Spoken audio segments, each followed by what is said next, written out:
بسم اللہ الرحمن الرحیم۔ ثویب بن غفلہ کہتے ہیں، جس وقت حضرت فاطمہ زہرا علیہ السلام کی دنیا سے رخصتی کا وقت قریب آیا تو مہاجرین و انصار کی خواتین آپ کی عیادت کے لیے حاضر ہوئیں اور آپ سے پوچھا کہ اے بنت پیغمبر، اب آپ کی طبیعت کیسی ہے؟ تو آپ نے اللہ کی حمد و ثنا بجا لانے اور اپنے بابا پر درود و سلام نثار کرنے کے بعد فرمایا، بخدا میری کیفیت یہ ہے کہ اب میں تمہاری دنیا سے بیزار اور تمہارے مردوں سے متنفر ہو چکی ہوں۔ میں نے انہیں آزمانے کے بعد ان سے دوری اختیار کر لی ہے، ان کا امتحان لینے کے بعد مجھے ان سے نفرت ہو گئی ہے۔ غاصبوں کے مقابلے میں سکوت، اسلام و مسلمین سے کھلواڑ، فضول کام اور دشمنوں کے سامنے جھک جانا، عقائد کی خرابی اور افکار کی گمراہی، یہ سب کس قدر برا ہے۔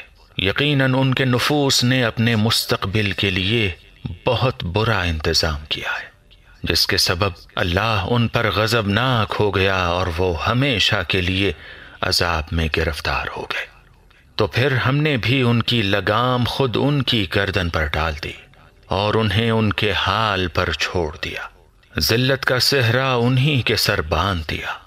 ظالموں پر خدا کی لعنت ہو، وائے ہو ان پر۔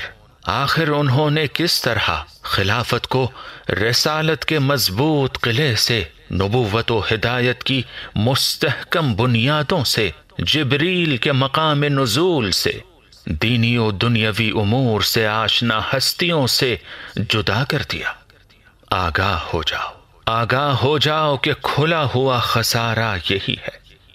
علی پر انہیں کیا اعتراض ہے؟ در حقیقت انہوں نے علی کی دھاردار تلوار کا انکار کیا، موت سے ان کی بے باکی کو نظر انداز کیا، میدان جنگ میں ان کی شجاعت اور دشمن پر ان کے پے در پے حملوں کی ناقدری کی، ان کے بغض للہ پر وہ معترض ہوئے، جبکہ بخدا لوگوں کے راہ حق سے بھٹکنے اور واضح دلیلوں کے ان کے انکار کی صورت میں علی بڑی نرمی و محبت سے انہیں حق کی طرف روانہ کر دیتے، اس طرح کہ نہ تو اس سفر میں کوئی تکلیف ہوتی، نہ سواری کو کوئی نقصان پہنچتا اور نہ مسافر ہی تھکن کا احساس کرتا، اور پھر آخرکار انہیں ایک ایسے لذیذ و خوشگوار چشمے تک پہنچا دیتے جس کے دونوں طرف شفاف پانی بہہ رہا ہو، اور اس کے بعد انہیں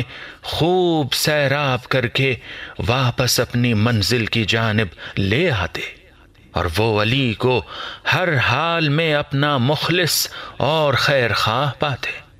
علی کبھی دنیا سے اپنے لیے کوئی فائدہ نہ اٹھاتے اور نہ اس سے کچھ اپنے لیے حاصل کرتے، بس اتنا کرتے کہ پیاسوں کو سیراب کر دیتے اور بھوکوں کا پیٹ بھر دیتے، اور یہیں پر دنیا پرست اور پرہیزگار کا فرق واضح ہو جاتا، جھوٹا اور سچا الگ الگ ہو جاتے۔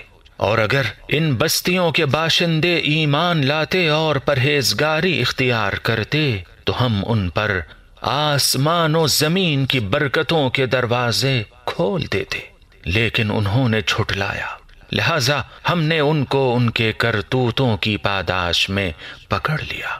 اور اس قوم کے ظالمین کا بھی یہی حشر ہوگا کہ انہیں بھی اپنی برائیوں کا انجام بھگتنا پڑے گا، اور وہ اللہ کو ناتواں نہیں بنا سکتے۔ اب ذرا ان کی بے ہدہ اور بے تکی دلیلیں سن لو۔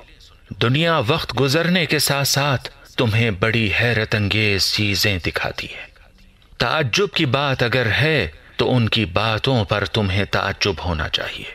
کاش میں یہ سمجھ پاتی کہ انہوں نے کس دلیل کا سہارا لیا اور کس کی پشت پناہی پر اعتماد کیا، کس معتبر دستاویز پر تکیہ کیا، اور کس کی ذریت کے سلسلے میں جسارت کی اور اس پر مسلط ہو گئے۔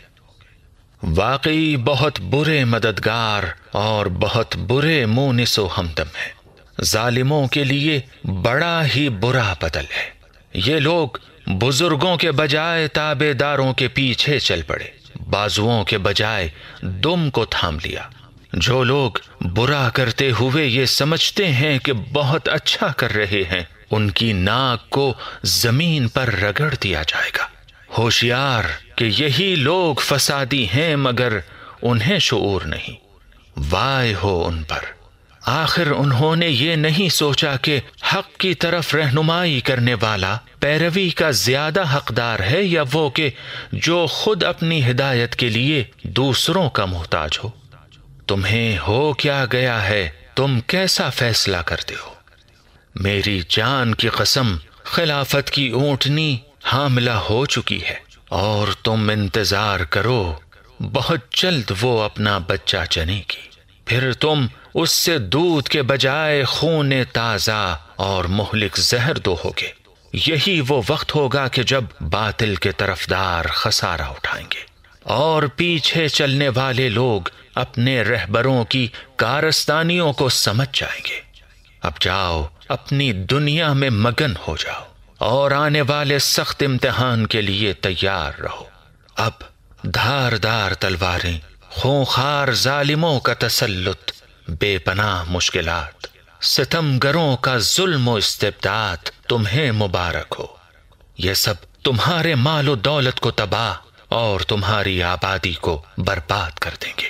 افسوس ہے تم پر، جب حقیقت تم پر واضح نہیں تو آخر نجات کی کیسے امید رکھتے ہو؟ جب تم اتنی واضح دلیل کو تسلیم نہیں کرنا چاہتے تو کیا ہم تمہیں اس بات پر مجبور کر سکتے ہیں؟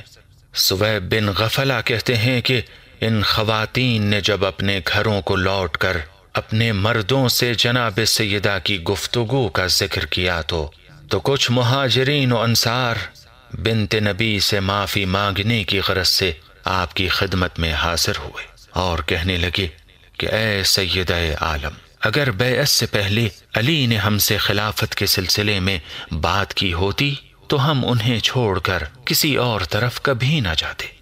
یہ سن کر حضرت نے فرمایا، دور ہو جاؤ، بہانے بازیوں کے بعد معافی کیسی؟ اب تمہاری کوتاہیوں کے بعد کچھ کرنے کو بچا ہی نہیں ہے۔